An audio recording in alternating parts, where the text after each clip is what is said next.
question. Are you upset or riled about any of this Iran conversation?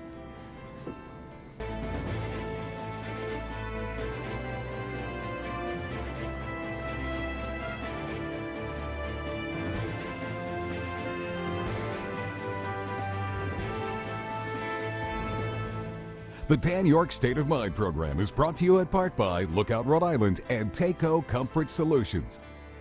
Adam Myers is my guest tonight. He's an associate professor of political science at Providence College, and we're going to talk about what's going on with Iran right now in terms of Trump's and the administration and John Bolton's approach and all. But you know, and there's other things obviously that are worthy of conversation, including the 2020 presidential race, which feels so far away. But this is really when the sausage is being made when it comes to the Democrats and what they're going to put up.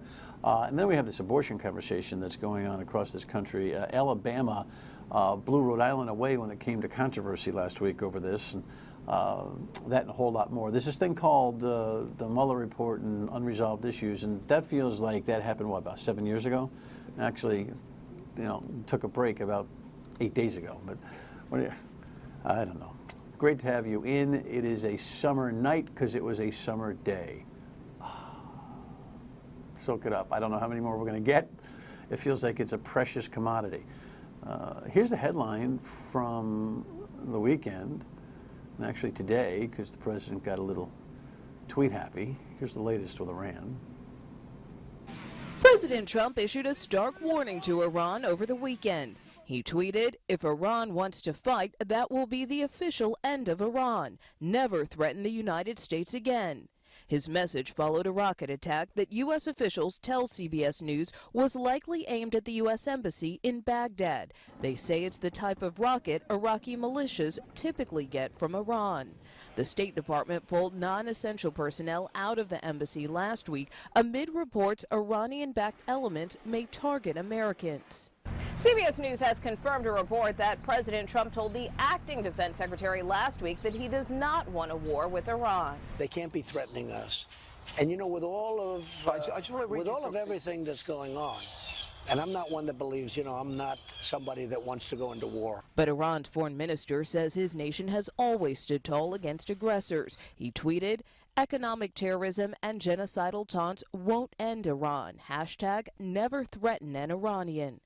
The U.S. has deployed an aircraft carrier and bombers to the Persian Gulf. Last week, 4 oil tankers were sabotaged near the Strait of Hormuz. Saudi Arabia blames Iran for the attacks. Professor, welcome. Thank you. Summertime mode, taking a little break. That's right. You know, this notion that Iran responds with a tweet. Do you think the president ever thought that he'd be matched on Twitter? I don't know. I don't think he thinks 2 steps ahead, so my guess is no, but I could be wrong. Yeah, I mean, he kind of cornered the market on Twitter, right, and political Twitter, and now we're doing foreign policy via Twitter. Now we're on, social media foreign policy. It's it's bizarre. Anybody in their right mind would have predicted that foreign leaders and other politicians in the U.S. would not let Trump have a monopoly on this form of communication.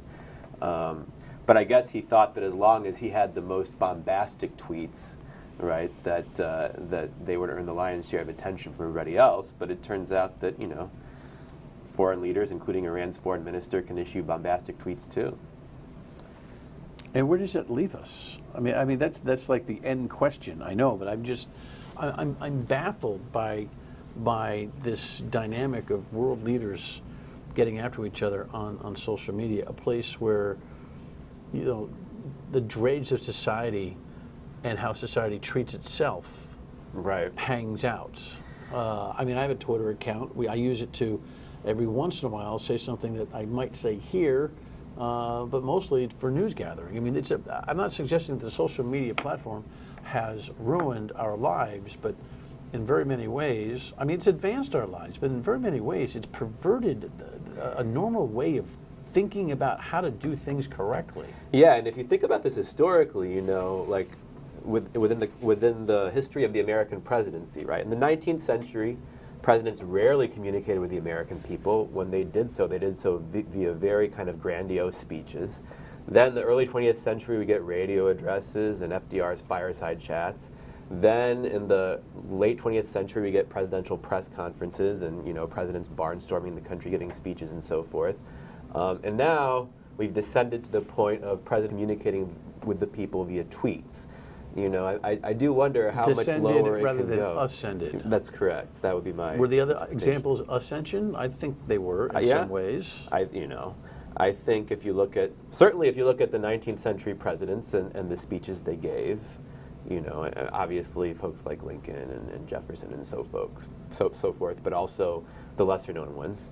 Those were, you know, really good speeches. They were, in many cases, the speeches of statesmen. Not all of them, but many of them.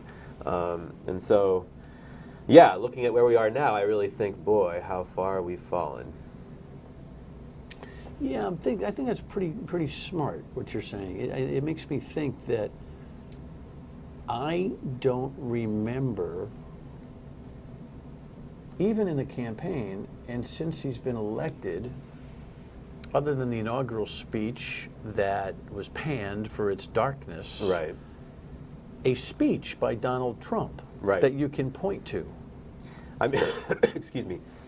He's got the summer cold that everyone's been fighting. Yeah. The pre-summer cold that everyone's been fighting, so hang in there. Yeah, you know what I mean? It's the Constitution, and so the power of a unique presentation is not even something we've been impacted by looking for or expect anymore, I guess. That's right. I really don't think Donald Trump will go down in the history books for his speeches, for any of them. I mean, you're right. His inaugural speech was quite distinctive, but I can't see it being the stuff of history. No, he's going to go down in history for some of his more provocative tweets, for the nicknames that he gives his political opponents via tweet and so on and so forth, and for the various declarations he's made via tweet. Are we being too tough? Do we remember President Obama for any significant speeches? I'm trying to draw on it because this is extemporaneous discussion. I think we'll remember him for his speech at the DNC in 2004. That kind of launched his ascension to the national stage. I was there in Denver. That was pretty powerful. Right. Yeah. His speech on race in response to the Jeremiah riot controversy, that was a speech that I thought was very good, and I think will go down in history. He may have had a few others, but who knows? But it's not just Trump. We tend to think that all the things that Donald Trump is doing and using in the modern world are unique to him. But it has been a trend. The social media dynamic has been growing with or without him. But he has seized it so much that he has, well, what is it, chicken or the egg? He's changed the presidency, or the social media has changed the presidency. Which is it? I think it's kind of an interactive effect. I mean, broadly speaking, my view is that Trump is a symptom of the problem rather than the problem itself, and that goes as much for his way of communicating as for anything else, right? He's a symptom of all of the problems facing American politics rather than the fundamental issue, which is why, folks like Joe Biden, when they say all we need to do is get Trump out of office and everything will be okay again, I think that's a little naive. He's a symptom of what problems? I think he's a symptom of the coarsening of our national discourse, the symptom of the growing tribalism of, American politics and of the American electorate, the symptom of this growing distrust that's been building over the course of 50, 60 years on the part of the American people toward government and toward elected officials in general, right? Trump's rise, to me, was made possible by all of those things, right? And I don't think those things are going away if he loses in 2020. I mean, those structural issues will remain, whether he's in the Oval Office or not. Yet has he accelerated those dynamics? Tribalism for sure. He's definitely accelerated tribalism. He's definitely seized it, used it. Correct. He's definitely accelerated sort of the, and this is related, the tendency of people to kind of view what goes on in Washington, D.C. through an entirely partisan lens. And he's accelerated distrust, right, in the institutions of government, simply because, D.C. has largely speaking been dysfunctional since he took office, and this is precisely what he promised to change. Right? He promised He also to clean promised the swamp. he promised to drain the swamp, right? He's as swampy as we've ever been. Right. Right. The self-dealing and the business opportunity players in his administration aren't lessening; they're growing. That's true. There's no doubt about it. And so it's very hard for me to see, quite frankly, how anybody could, any one person could fix this. In other words, and this is why, again, I don't know if we want to shift to the presidential race right now, but this is why, to me... Hold your thought. Why don't Okay. we do that? Why don't we shift to the presidential race when we come back? Stay with us.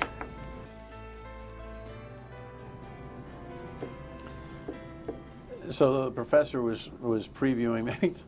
It just keeps going and going and going. There you go. Come on, man. Yeah. Come on, man. Really? It's astounding. You had 24 faces up there? It's like the Kentucky Derby, Right. for crying out loud.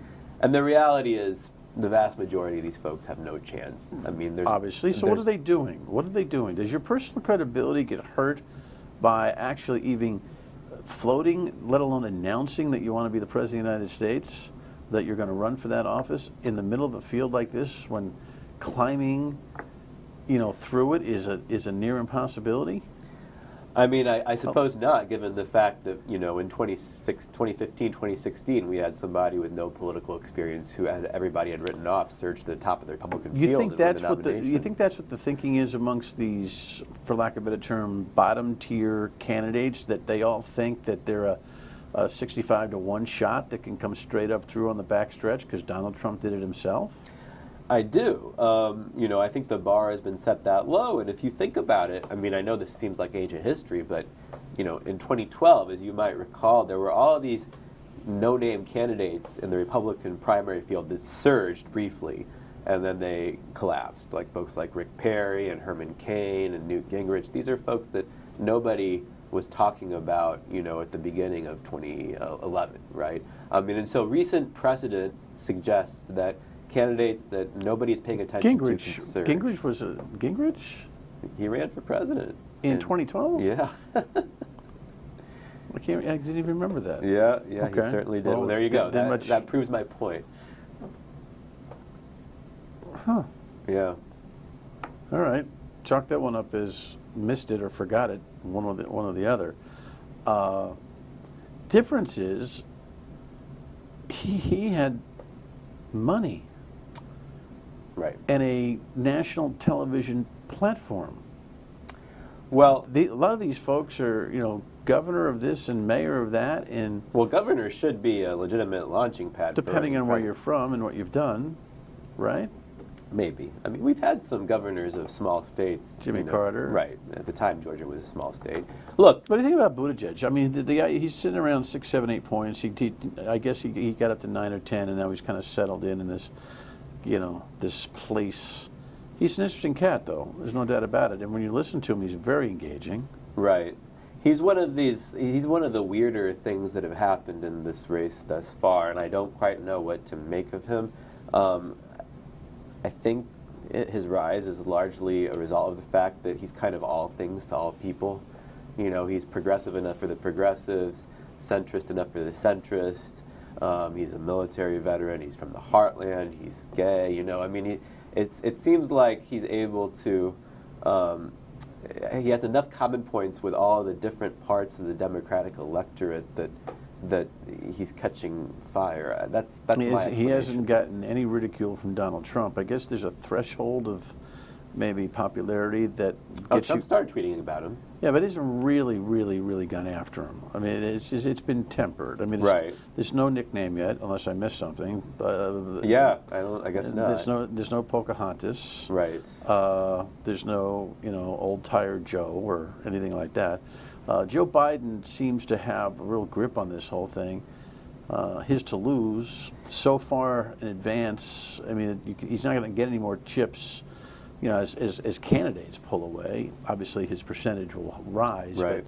But, Does he stay? Is that your prediction? Do you feel like he's the guy? I hesitate to predict, but yeah, I mean, if I had to predict, I think he's going to have a lot of staying power in that race simply because he's got the name ID and simply because it appears that a lot of the coverage that we got about the Democratic race earlier this year was wrong. You know, the coverage earlier this year was the Democratic electorate is hungry for, you know, radical left-wing policies, a major transformative change after the era of Trump. But actually, the fact that Biden is running on this, you know, kind of nostalgic platform of let's go back to the way things were before Trump took office. We can cooperate with Republicans, right? We can overcome polarization. You know, this is the rhetoric he's issuing, and you know, he's remaining at the top of the Democratic field. He's right? not engaging these other these other Democratic candidates. It doesn't seem like he's going to. You say he's got no time to debate anybody. Because the rest of them were trying to outflank each other on the leftward end of the spectrum, and then there were a couple who were, you know, positioning themselves as leftist, but not maybe quite as much so as Bernie Sanders or Elizabeth Warren. And Biden's, you know, so far his campaign lacks policy substance, but you know, it's wrapped in this veneer of, you know, cooperation and fixing America, making America work again. It's very different. His early announcement about Trump's character and right, you know, the moment that he saw that he had to get into this thing, it's as if there's a level of I don't know, moral arrogance that I think was kind of coming through that announcement, and I don't know how these people put this stuff together. I've been following politics. You've been teaching it for a long, long time. You know, do the video, wait 3 days, and look at it fresh, as opposed to do the video and put it out. You know? Right. Because then, you know, do you see yourself the way average, everyday people? I mean, you may not like Donald Trump. You may not like the way he comports himself. But do I need you to save me from him? I mean, there's a fine line between leading and showing a way of flavor or brand of leadership and telling me that I need to be saved by him, right? You're right. And I was as surprised by that video as you. That kind of dark rhetoric as a way of justifying your campaign. Who does that actually sound like? That sounds like Trump. Because that was, you know, that speech in Charlottesville was the last straw, right. and I have to save America. Right. I didn't find it that compelling, but I guess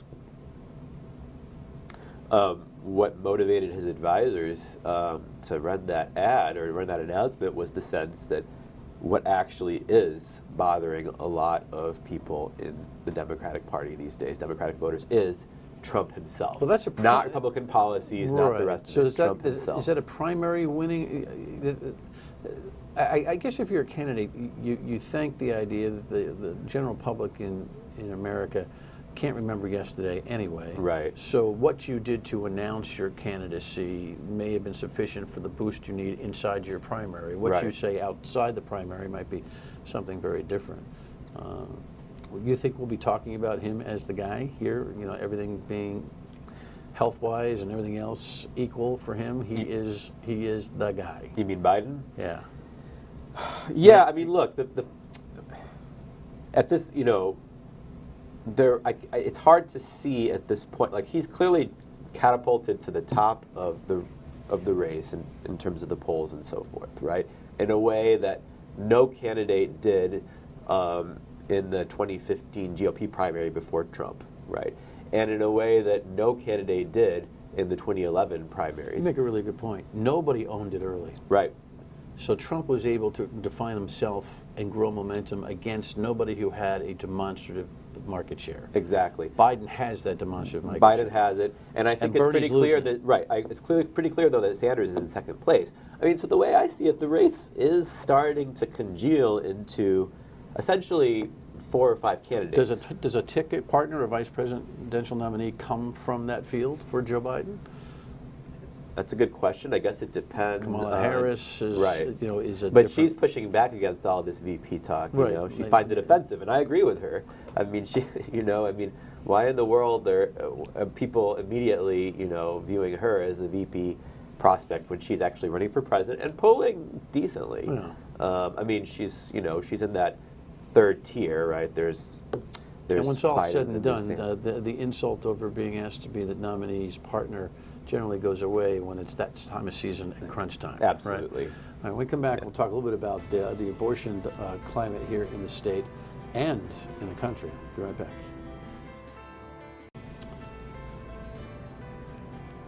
Only got a couple of minutes here. Rhode Island struggling with language to codify Roe v. Wade. Alabama and now other southern states making big steps to be the first to the U.S. Supreme Court to overturn Roe v. Wade.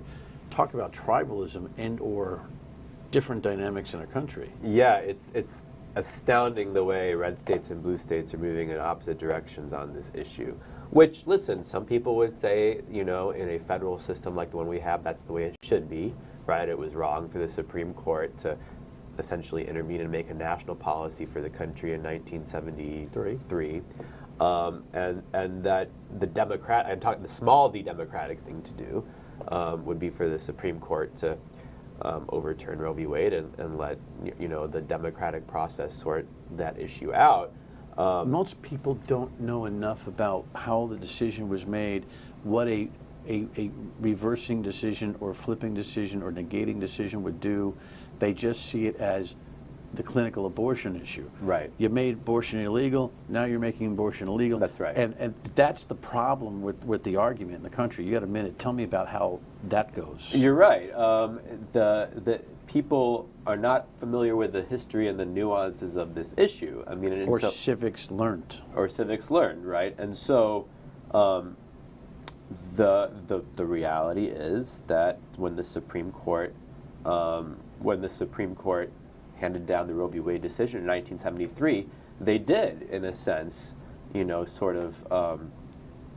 did sort of abruptly, sharply end the debate about the issue of abortion that was emerging in the country at the time, by handing down a uniform national policy on that issue. And so if you believe in democracy, right, you might say, well, it was wrong for the Supreme Court to do that. And Ruth Bader Ginsburg is actually, somebody you wouldn't expect to make this kind of argument, said something along those lines in a famous speech in the 80s. On the other hand, right, whether Roe v. Wade was a legitimate decision in 1973, it has been on the books for, going on 50 years now. I only have a few seconds. You think we're going to see a Supreme Court case out of Alabama? I think that's going to be struck down by one of the lower federal courts, and the Supreme Court's not going to touch it. I think there are going to be abortion cases going to the Supreme Court, but my guess is that they're not going to fully overturn Roe v. Wade. Great conversation. Appreciate your insight. Happy summer. Take a break from those students. Challenge you every day. Thanks, Dan. You bet, Adam. Thank you. Final word when we come back. So tomorrow night we'll come home here to the issues that Pawtucket is facing with Mayor Don Grebian trying to save a Hasbro deal, look for an alternative for Memorial Hospital. He was one of the mayors that met with the House Speaker along with other mayors last week, only to see the Evergreen contracts bill get signed, but he'll have a lot of thoughts and we'll join him. We'll see you on the radio from 3 till 6 tomorrow night as well. Tomorrow afternoon, that would be. Thanks for joining us tonight. Enjoy the warm evening.